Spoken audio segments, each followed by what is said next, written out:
Amara climbed the stairs, her legs unsteady, her palms damp. She reached his door and, without knocking, turned the handle. It wasn't locked. The sight that greeted her froze her blood. Cottejat, Damalola, on the couch. Too close. Cottejat's hand on his chest, his shirt half unbuttoned, her lips hovering dangerously near his. They hadn't heard her come in. Cottejat, Damalola, welcome back to the part 2 of this video. Please do well to watch the part 1 if you missed it. Over the following weeks, Cottejat's visits became frequent. Sometimes she brought food, sometimes just her company, always with a reason that sounded noble. Amara, blind in love, thought her best friend was simply being supportive. She didn't see the late-night conversations that stretched beyond casual, or the way Cottejat leaned closer each time she laughed at Damalola's jokes. Damalola, for his part, tried to keep a respectful distance. But temptation has a way of slipping through cracks no matter how small. Cottejat knew when to strike, when he was tired, when the weight of business pressed on his shoulders, when loneliness crept in despite Amara's love. One night it happened. Damalola had just returned home after a grueling day, only to find Cottejat waiting at his door. Amara was out of town for a company retreat in Kaduna, and Cottejat claimed she had stopped by to drop off some documents Amara had asked her to deliver.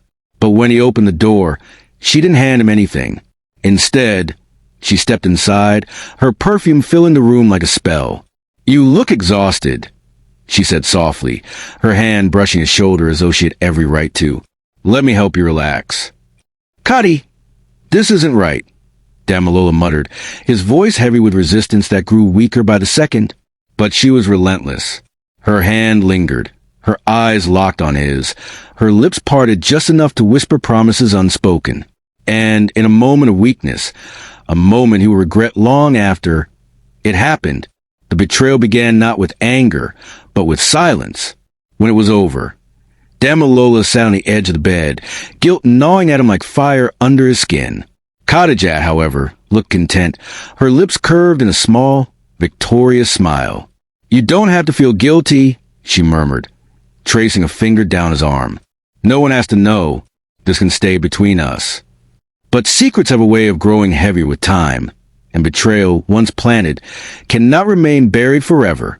In that quiet Abuja night, with the city lights blinking outside his window, Damalola knew he had crossed a line he could never uncross.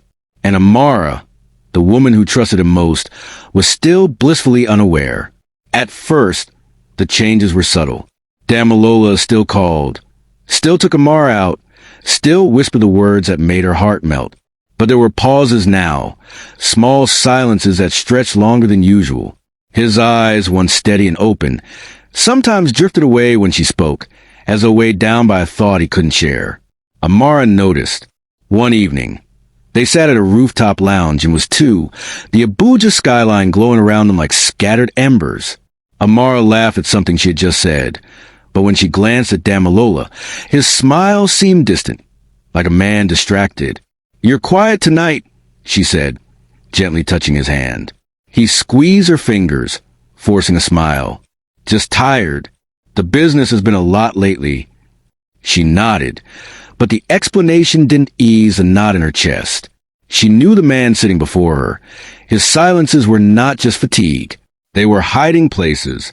Back at home, she replayed their conversations, searching for clues in his tone, his words, his pauses.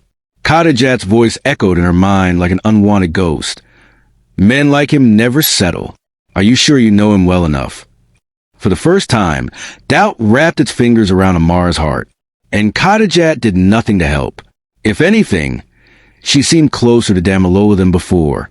She casually mentioned him in conversations, her voice carrying a strange familiarity that unsettled Amara. Once, while they were shopping at Jobbie Mall, Cottejat chuckled and said, Dammy told me about that deal he's working on. That man hardly rests." Amara froze, her hand tightening around the dress she was holding. "He told you?" "Yes, now," Cottejat replied breezily, not even looking up. "We talk sometimes. Don't look so surprised. He's like a brother to me." The words stung, though Cottejat said them with the ease of someone who had nothing to hide. But deep inside, Amara felt her stomach twist. Since when did Khadijat and Damilola talk so freely? Later that night, as she lay in bed staring at the ceiling, Amara tried to silence the voices in her head. Maybe I'm overthinking. Maybe they're just friends. Maybe it's nothing. But love has its own instincts. And hers screamed louder each day. The cracks widened further when Damilola began canceling plans. Sometimes he had urgent meetings, other times family commitments. Amara wanted to believe him, but she noticed the way his excuses came too quickly, too neatly. His perfume lingered on his shirts differently too, stronger, sharper, as if he was trying to cover something else. One Friday evening, Amara decided to surprise him at his Maitama penthouse. She carried a bottle of wine and a hopeful smile, rehearsing in her head how he would light up at the sight of her. But when she arrived, her knock went unanswered for several minutes. Just as she was about to leave, the door opened. Damilola stood there, slightly breathless, his shirt rumpled as though he had hurriedly buttoned it. His eyes widened for a fraction of a second before he masked it with a smile. "Amara, what a surprise," he said, stepping aside. She stepped in, her eyes scanning the room instinctively.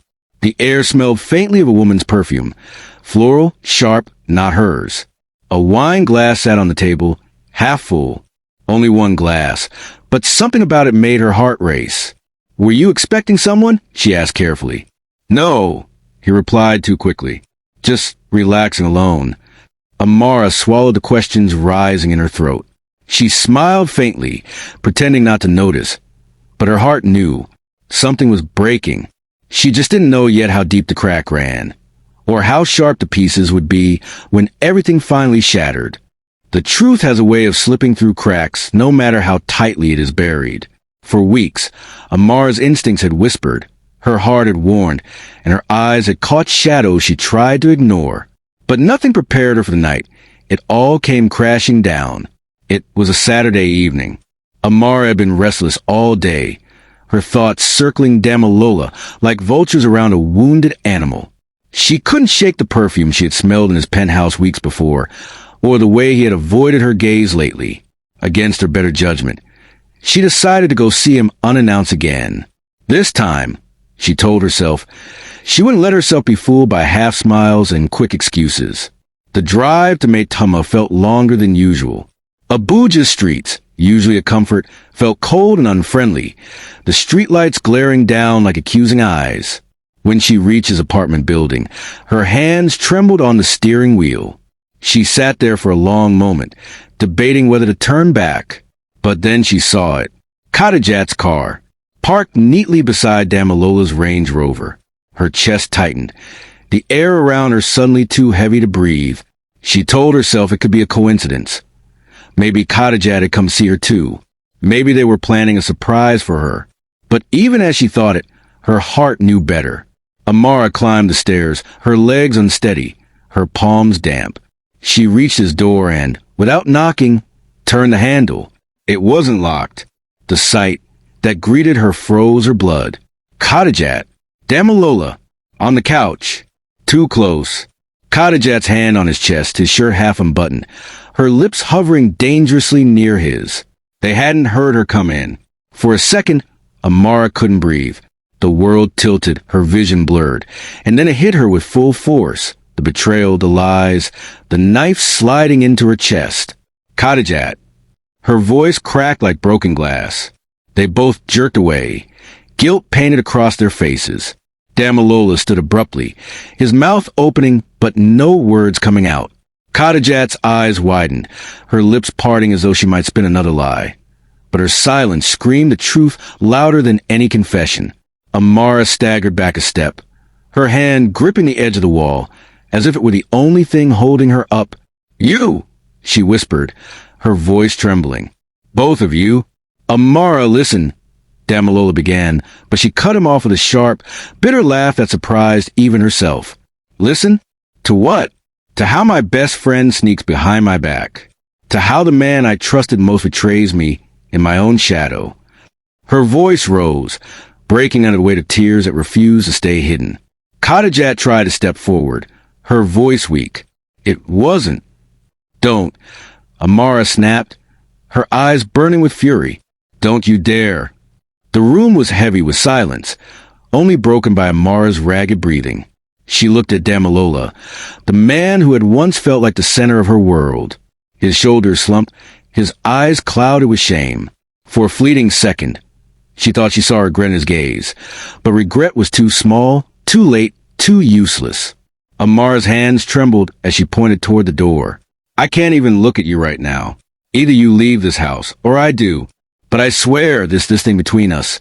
Her voice broke, tears spilling down her cheeks. It's over. Damalola took a step forward, desperation in his eyes. Amara, please. But she turned away, her body shaking with sobs that tore through her chest like fire. Love, trust, friendship, all shattered in one cruel moment. And as she stumbled out of the apartment into the Abuja night, the city's lights blurred through her tears. She realized a truth that cut deeper than any blade. Sometimes betrayal doesn't come from strangers. It comes from the ones who swore they loved you most. Beware of friends who are very close to you that you called your best friend. They're the ones that can betray you easily because you trust them very much. Like and subscribe for more videos.